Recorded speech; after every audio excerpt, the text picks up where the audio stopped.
ए बेदी कथा कहूँ बहु भांति, गिर कंदरा सुनी संपाति। बाहिर होई देख बहु कीसा, मोहि आहार दीन जगदीसा। आजु सबहि कही बचन करऊं, दिन बहु चले आहार बिन मरऊं। आजु सबहि कह भक्षण करऊं, दिन बहु चले आहार बिन मरऊं।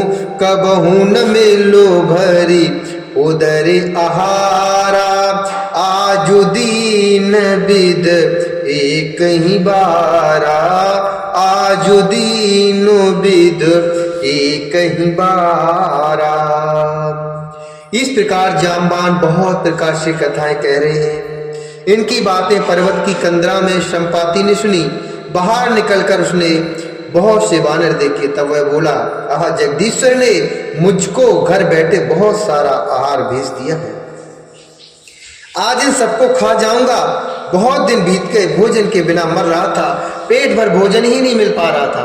आज विधाता ने एक ही बार में बहुत सा भोजन दे दिया, इससे हमारी भूख मिट जाएगी। डर पे गीध बचन सुनि काना, अब भा मरण सत्य हम जाना। कपिसव उठे गीध कह देखी, जामवंत मन सोच विशेषी। जामवंत मन सोच विशेषी। कही अंगद विचारु मनु माही, धन्य जटाऊ सम को नाही। राम काज कारण तनु त्यागी, हरिपुर गयऊ परम बड़ भागी। हरिपुर गयऊ परम बड़ भागी। गीत के वचन कानों से सुनते ही सब डर गए कि अब सचमुच ही मरना हो गया। यह हमने जान लिया। फिर उस गीध अर्थात संपाति को देखकर सब वानर उठ खड़े हुए। जामवान के मन में विशेष सोच हुआ। अंगद ने मन में विचार कर कहा, आहा, जटायु के समान धन्य कोई नहीं है। श्री राम जी के कार्य के लिए शरीर छोड़कर वह परम बड़भागी भगवान के परम धाम को चला गया। सोनी खग हर्षि शोक जुतुबानी, आवा निकट पिनु भय मानी। तीनहि अवह कर पूछे से जाई, कथा सकल तिन ताय सुनाई। सुन संपाति बंधु कै करनी, रघुपति महिमा बहु विधु बरनी। रघुपति महिमा बहु विधु बरनी। हर्ष और शोक से युक्त वाणी अर्थात समाचार सुनकर पक्षी संपाति वानरों के पास आया। वानर डर गए। उनको अभय करके अर्थात अभय वचन देकर उसने पास जाकर जटायु का वृतांत पूछा। तब उन्होंने सारी कथा उसे कह सुनाई। भाई, जटायु की करनी सुनकर संपाति ने बहुत प्रकार से रघुनाथ जी की महिमा वर्णन की। मोहि ले जाहू सिंधु तट, देऊ तिलांजलि ताही। बचन साही करब में, पैहु खोजहु जायहु रामा। पैहु खोजहु जाई। उसने कहा, मुझे समुद्र के किनारे ले चलो, मैं जटायु को तिलांजलि दे दूं। इस सेवा के बदले में तुम्हारी वचन से सहायता करूंगा, अर्थात सीता जी कहाँ हैं सो बतला दूंगा। जिसे तुम खोज रहे हो उसे पा जाओगे। अनुजी क्रिया करे सागर तीरा, कह निज कथा सुनहु कपबीरा। हम दो बंधु प्रथम तरुणाई,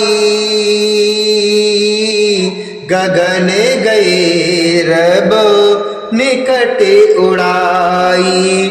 हम दो बंधु प्रथम तरुणाई, गगन गए रब निकट उड़ाई। तेज न सह सके शो फिर आवा, मैं अभिमानी रवनीय रावा। जरे पंखी अति तेज अपारा, परिहु भूमि करी घोर चिकारा। परिहु भूमि करी घोर चिकारा। समुद्र के तीर पर छोटे भाई जटायु की क्रिया अर्थात श्राद्ध आदि करके संपाति अपनी कथा कहने लगा। हे वीर वानरों सुनो, हम दोनों भाई उठती जवानी में एक बार आकाश में उड़कर सूर्य के निकट चले गए। वह जटायु तेज नहीं सह सका, इससे लौट आया, किंतु मैं अभिमानी था इसलिए सूर्य के पास चला गया। अत्यंत अपार तेज से मेरे पंख जल गए। मैं बड़े जोर से चीख मार मार कर जमीन पर गिर पड़ा। मुनि एको नाम चंद्रमा ओही, मुनि एक नाम चंद्रमा ओही। लागी दया देख कर मोही, बहु प्रकार ते ज्ञान सुनावा। देह जनिते अभिमान छड़ावा। त्रेता ब्रह्म में मनुज तनु धरहि, तासु नारे निश्चर पत हरहि। तासु खोजु पटे यही प्रभु दूता, तिन्हि मिले ते होव पुनीता। तिन्हि मिले ते होव पुनीता। वहां चंद्रमा नाम के एक मुनि थे। मुझे देखकर उन्हें बड़ी दया लगी। उन्होंने बहुत प्रकार से मुझे ज्ञान सुनाया और मेरी देह जनित देह संबंधी अवमान को छुड़ा दिया।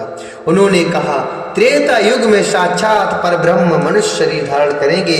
उनकी स्त्री को राक्षसों का राजा हर ले जाएगा। उनकी स्त्री को राक्षसों का राजा हर ले जाएगा। उसकी खोज में प्रभु दूत भेजेंगे। उनसे मिलने पर तू पवित्र हो जाएगा। जमी है पंख करस जन चिंता, तिन्हि दिखाई देहे सुत सीता। मुनि कई गिरा सत्य भैयाजू, सुन मम बचन करो प्रभु काजू। गिर त्रिकूट ऊपर बस लंका, तह रहे रावण सहज शंका। तह अशोक उपवन जहाँ रही, सीता बैठ सोचिरत यही। सीता बैठ सोचिरत यही। और तेरे पंख उगाएंगे, चिंता न कर, उन्हें तू सीता जी को दिखा देना। मुनि की वह वाणी आज सत्य हुई। अब मेरे वचन सुनकर तुम प्रभु का कार्य करो। त्रिकूट पर्वत पर लंका बसी हुई है। वहां स्वभाव ही से निडर रावण रहता है। वहां अशोक नाम का उपवन अर्थात एक बगीचा है, जहां माता सीता जी रहती हैं। इस समय भी वे सोच में मग्न बैठी हैं। मैं देखूं तुम नाही, मैं देखूं तुम नाही। गीधै दृष्टि अपार,